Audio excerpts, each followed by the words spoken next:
Já estamos de volta. O Papa Francisco falou sobre pena de morte. Ele disse que a prática é sempre inadmissível. Papa João Paulo II incluiu uma menção sobre casos raros em que a pena de morte é legítima. O Papa Francisco deu um passo a mais e, durante este encontro para comemorar o 25º aniversário da publicação do Catecismo da Igreja Católica, ele disse que a pena de morte é sempre inaceitável. Por mais grave que seja o crime cometido, a pena de morte é inadmissível, porque prejudica a inviolabilidade e a dignidade da pessoa. O Papa explicou que ninguém pode ser privado da vida e nem perder a chance de redenção moral e existencial. Além disso, ele pediu desculpas porque, no passado, a pena de morte foi aplicada em certa ocasião no Estado Pontifício. Infelizmente, esse remédio extremo e desumano também foi usado no Estado Pontifício, negligenciado o primado da misericórdia sobre a justiça. Assumimos a responsabilidade pelo passado e reconhecemos que esses meios foram guiados por uma mentalidade mais legalista do que cristã. Para comemorar 25 anos do Catecismo, o Vaticano apresentou uma edição comentada deste importante texto. Crianças usuárias da internet. Essa é uma preocupação de pais e especialistas do mundo inteiro. Pensando nisso, um compromisso foi assinado no Vaticano por representantes de empresas gigantes dessa área. Pense duas vezes antes de dar um celular ou um tablet para uma criança. Especialistas de todo o mundo alertam para os perigos que cercam os menores na internet. Por isso, eles pedem aos gigantes da rede que, de uma vez por todas, tomem a decisão de proteger as crianças. Há conteúdos na internet que realmente fazem muito mal às crianças e também aos adultos. Ofensas de colegas de classe, mensagens com textos e fotos de conteúdo sexual, extorsão, vingança com fotos eróticas. Parecem só palavras, mas é um problema muito sério. Gostaríamos que essas empresas fossem parte da solução, não só criando um programa novo de vez em quando, ou somente orientando os pais, mas temos que encontrar um jeito.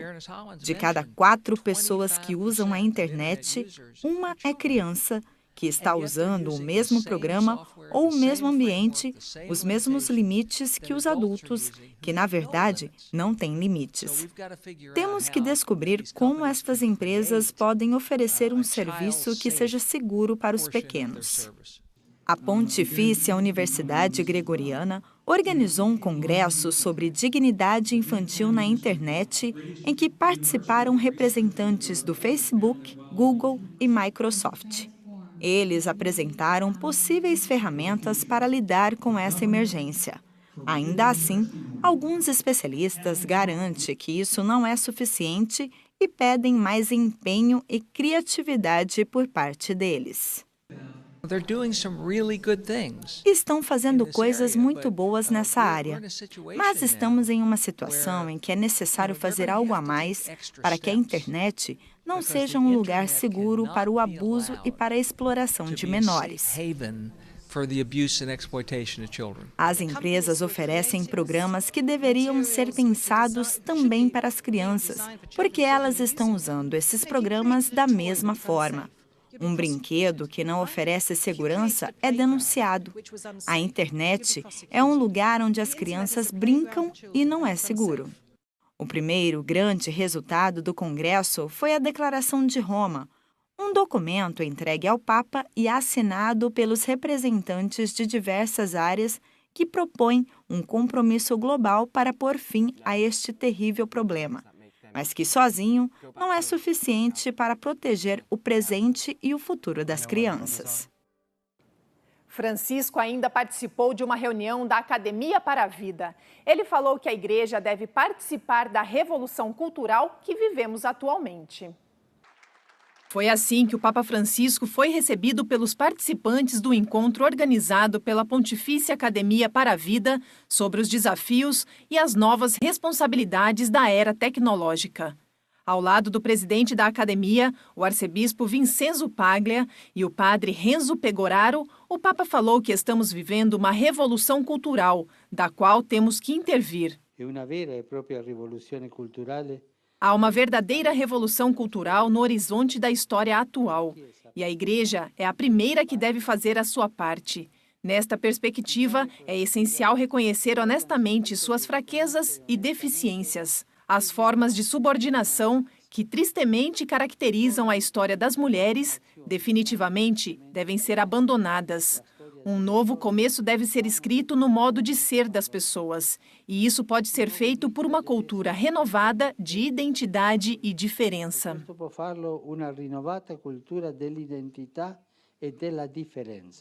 Ele também falou sobre questões éticas urgentes, incluindo a crise da identidade de gênero e a disforia de gênero.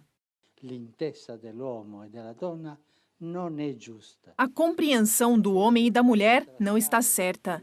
Em vez de contrariar as interpretações negativas da diferença sexual que prejudicam o valor irredutível da dignidade humana, agora o objetivo é realmente apagar essa diferença, propondo técnicas e práticas que a tornam irrelevante para o desenvolvimento de cada pessoa e as relações humanas. E o Papa Francisco continuou falando sobre o tema da dignidade humana em todas as fases da vida. Quase sem perceber, construímos cidades cada vez mais hostis e crianças e comunidades cada vez mais desagradáveis aos idosos. As residências têm paredes sem portas ou janelas. Elas deveriam proteger, mas apenas sufocam. Nos 2 dias da conferência, realizam-se discussões sobre a abordagem ética de temas como o impacto da tecnologia na vida humana, os aspectos antropológicos da paternidade, as características culturais da civilização da eficiência e a relação entre tecnologia, justiça e recursos econômicos. No próximo bloco, vamos até a Austrália ver um festival da juventude.